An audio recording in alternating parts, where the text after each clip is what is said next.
Welcome to Sunlit Brushstrokes. Today we'll be drawing this beautiful purple coneflower, or echinacea, in watercolor pencil. We'll start with laying down some basic shapes, then we'll add our color and details, and then finally we'll blend it all together with water. Let's go ahead and get started. This coneflower is actually a part of a trio of flowers that I did in watercolor pencil. Because each of them took a little bit longer to do, rather than combine them into one video that was going to be super long, I split them into 3 shorter videos. So stay tuned because the poppies and the pansy will be coming shortly. Now for my watercolor pencils, I've been working mainly with the Staedtler brand. However, I have supplemented with a couple of darker olive greens here as well. I tend to like having a light, a medium, and a dark neutral green. However, if you like more intense greens, you can definitely go ahead and use those. Now the colors that we need for our purple coneflower are kind of within this range. So I'm using a dark pink, a mauve, and a purple. And for the centers, I'm going to be using a golden ochre and a burnt sienna. And I've gone ahead and cut a small piece of watercolor paper for all of these small miniature florals that we've been doing together. I'm just working with an inexpensive paper, either Canson XL or an Artist Loft, something that's smooth, and yet it's also designed for wet media. I do like something that's maybe 140 pounds just because it doesn't buckle as badly as something that's lighter. So to start out, I'm going to draw 3 circles in the area where I want my centers of my flowers to be. These are going to be our centers. And I'm getting a little bit larger as I come down the page. So the one in the front here is going to be the one that's the largest. It's partly because it's closest to us. It's also going to be the focal point. Then I'm going to come in with my pink pencil. This is my dark pink, and I'm just giving myself some very basic guidelines for where I'm planning to put my petals. So something like this, and I'm going to make it come around the back. So I'll do that on the first one, and then these ones here, I'll probably put just a few less petals so that you can't see as many of the petals that are in the back. They're just going to droop down a little bit more. And as you can see, the ones that are in the front are going to be the straightest and then kind of a little bit curved as they come to the side. Then I'm going to go ahead and take each of these as my guideline and draw a petal, either with this kind of right in the center, or I can kind of let that be just to the side. I'm just going to kind of do my petals however it feels good as I kind of come around here, so they don't have to always have this line as the center of the petal. If it feels like, you know what, it needs to kind of be more towards one side or the other, I can do that as well. I'm not being especially precise. I'm going to do just a small bit of the petals peeking around the top here. Then I'm going to come back down here. And this one is a little bit tilted, as you can see. I'm kind of tilting this one a little bit this direction. But you could absolutely do this so that they're all standing upright. I've done that, and that's fine too. Okay, let's do the front ones first so that I make sure that I get them on there and get them straight. And then come in here and do the back ones.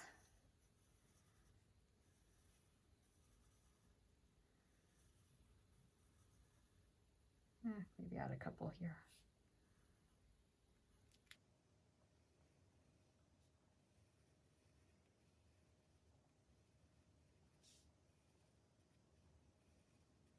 The benefit of starting in the front, unlike what I started to do there, is that you can get the side ones a little bit more on the side, so they have a little bit of a flat look.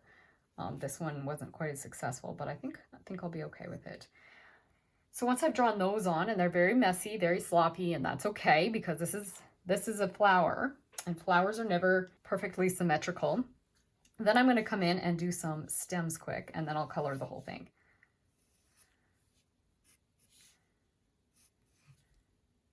And then I'm going to quickly do a few leaves, and this is my vein in the center, a little bit more swiggly or wiggly than it needs to be, but I think I'm okay with that. And then I will do some of these petals, or sorry, leaves rather, over here. And this one is a little bit interesting. I'll just make it curved.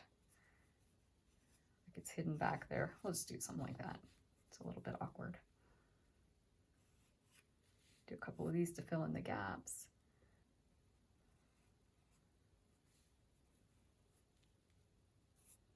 I'll just make this leaf kind of bending this way.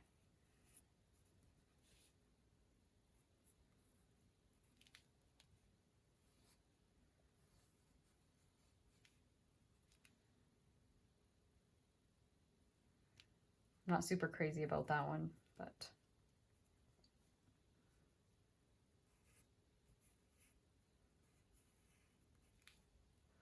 just do something really loose and simple like that. And I'm just going to erase this line here so that we can't see that back stem because we don't need it there.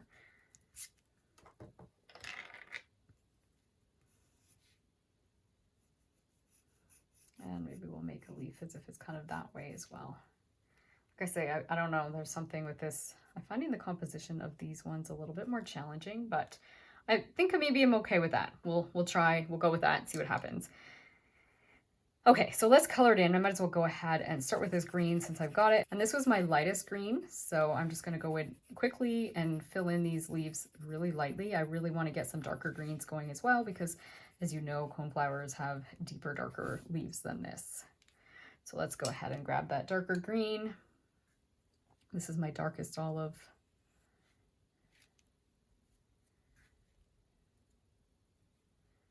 And I'll do some veins. Don't like the way I curved that one there. It's a little goofy. And I'm also going to fill in the base area a little bit with it as well because I want it to be shady down here and dark. So I'm just going to fill that in and put a little bit of extra darkness just above each vein.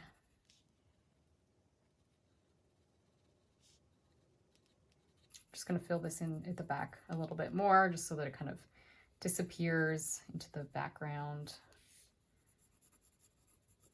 Again, because coneflowers are so dark, I don't want to have this too bold, and I don't really want to emphasize the veins as well. This is this stem for this one right here, maybe. I don't want to emphasize the veins too much on this one that's kind of hidden because, again, I don't want to draw attention to the veins. So I might just color it in the way I have, and we'll see as I wet it what I need to do because I'll have a better idea how dark I'm actually getting.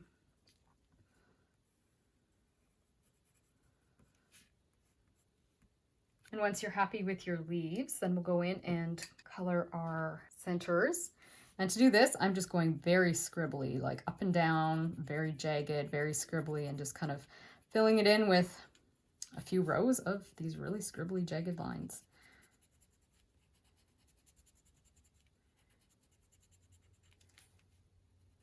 Again, we want to kind of keep this thing kind of a circle. Maybe flatten it a bit at the bottom. And then I will go ahead and do that here. And that was with my golden ochre.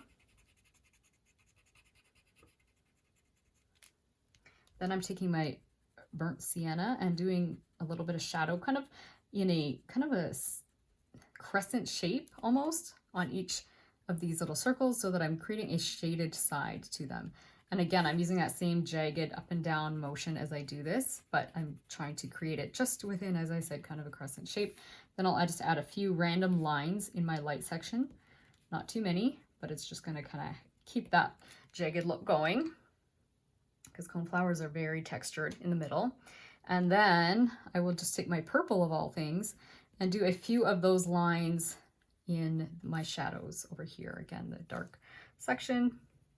And then I'm going to go ahead and take my pink and just lightly cover the coneflowers with it. And then I'll come in with some of my mauve after. So I'm just going to color these, no special technique or anything, just kind of a little bit linear, a little bit circular, but nothing too special. So I'll just speed things up while I do that.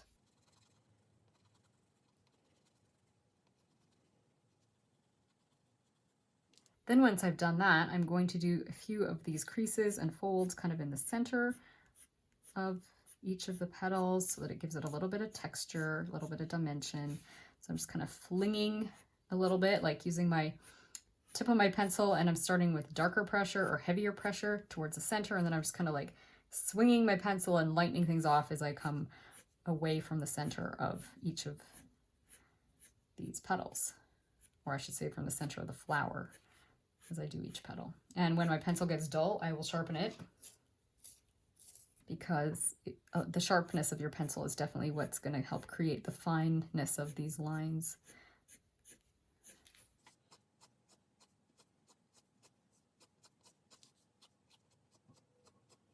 And then finally, I'm going to come in with some of more of my mauve color.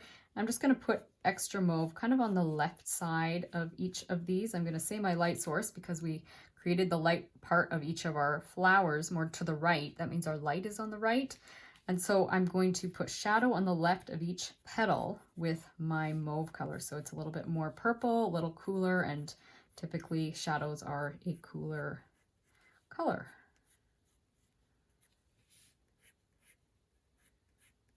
It's also going to help create a little bit of distinction between each petal because we have quite a few petals going on here and they're pretty close together.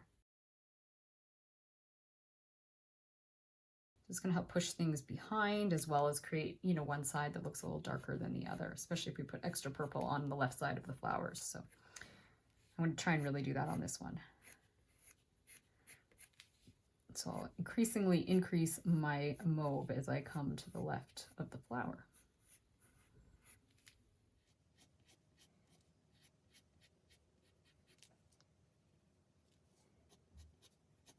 But I'll still go ahead and put a little bit of mauve on the right side, especially kind of at the top and in these areas where I'm wanting to have some nice defined folds and creases.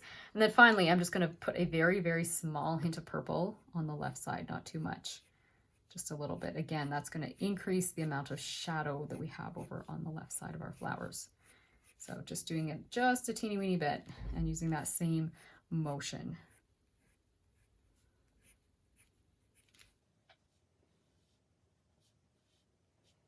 I'm just extending this leaf here a little bit outside of our flower shape. You know, maybe a couple to just a little bit of the stem or branch, or maybe a leaf on its side. Just feel like it needs a little something over there.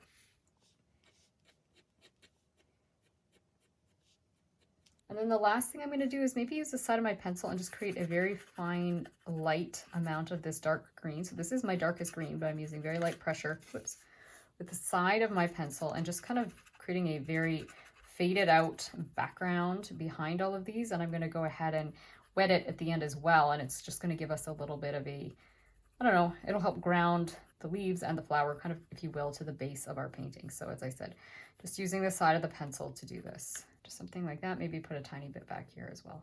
Nothing too much. Just attach things a little bit in there. Okay, now for our water. So I'm going to go ahead and do our petals first. And I always like to start with my petals in the lightest sections of the petals and work my way into the darks. So start in the light, work my way into the dark, and right away I can see I need to wash my brush because I'm dragging some of my darks around and I'm going to lose my lights. So definitely keep your water handy and your paper towel so that you can kind of just keep things clean. And also you want to be fairly, you know, damp. I do like dabbing off my brush after I've washed it so that I'm not coming in too wet, because we want to kind of maintain the detail that we've already got here. We don't want to have to add too many more layers to regain that detail, which we can after it dries. We could get more detail in there, but I figure why not just try and preserve it in the first place. Actually, before I move on to the next petal, next flower, I want to quickly wet the center of this. So kind of just dot it, like jump your brush around a little bit in a dotting kind of motion so that you don't lose the texture we created, and then just let it be and let those colors mingle. I like the mingled look of the center of the flower mingling a little bit into the petals. Okay. Come back over here. Again, make sure you don't lose your whites.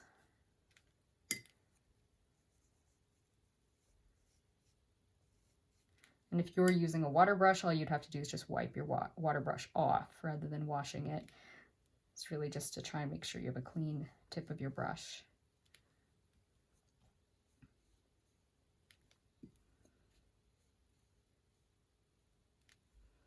And then back into here, a little jumping motion. I'm very wet there, but I think I'll be okay with that. We'll see.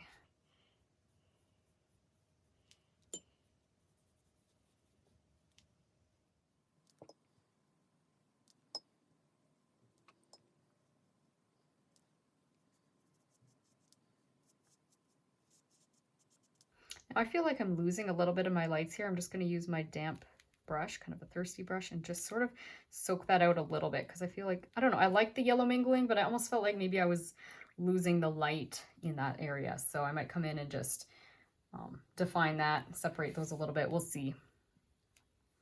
And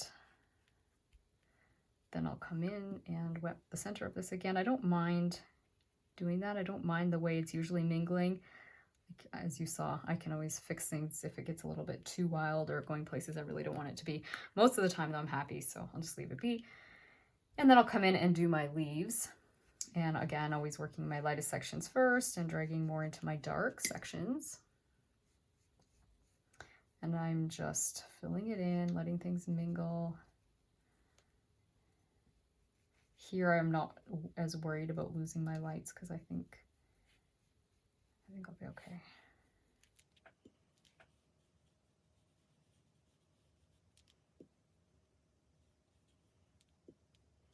Now I'm not really sure how much I want the leaves to mingle into my petals. We'll have to see.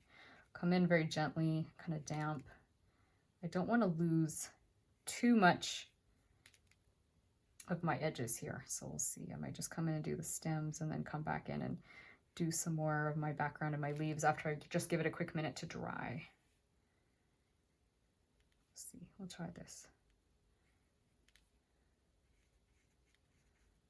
Just coming in, I'm fairly damp. My brush is fairly damp and I'm just using the tip of my brush to mingle things around, and then I can assess if it's a little bit, things are going too crazy, I can stop before I get all my background in there. I think I'm not minding that. I think I will drop a tiny little bit more of my dark colors into the bottom of this while it's wet. Just need to be really careful I don't overdo it.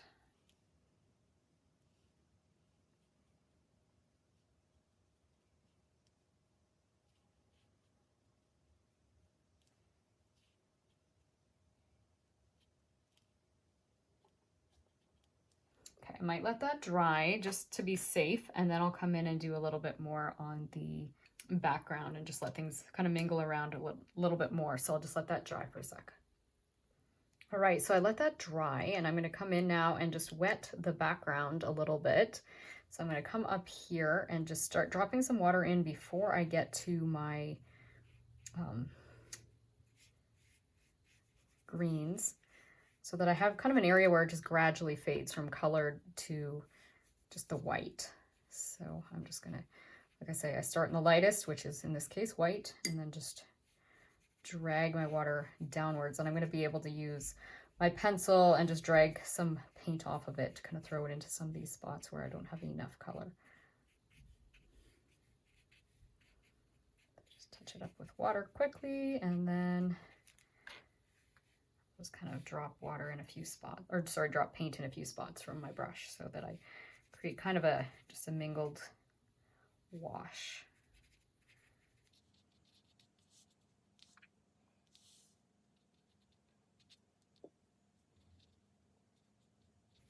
And if you don't like the look of the background, you can definitely just leave it off as well. You don't need to add a background.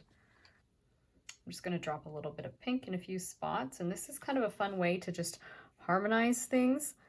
It can quickly turn to mud if you're not careful, so you want to just kind of get it on there and then don't work it around too much. Just let it just mingle on its own, because that's where muddy things happen when you're crossing the color wheel like this, where you're going from one side to the other in green, and this is kind of a pink color, right? Or across the color wheel, and it's very easy to start getting muddy colors. So just be really careful as you do this technique if you decide to do it.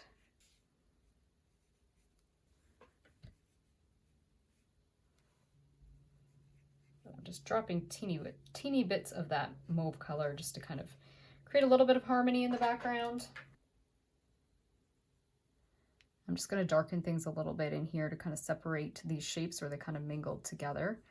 I'm just using my pencil, and I'll just gently wet it. Maybe I'll throw even a little tiny bit of purple to help separate those. Well, that actually might be enough just with the mauve kind of pinky color. I might just drop a little bit of purple from my pencil into here and call that good. And that's our coneflowers. I'm looking forward to doing some more flowers with you very soon. In the meantime, I hope this tutorial has brought a little taste of God's beauty and peace into your everyday life, and that it's inspired you to continue enjoying your own creative journey. See you again soon. Bye!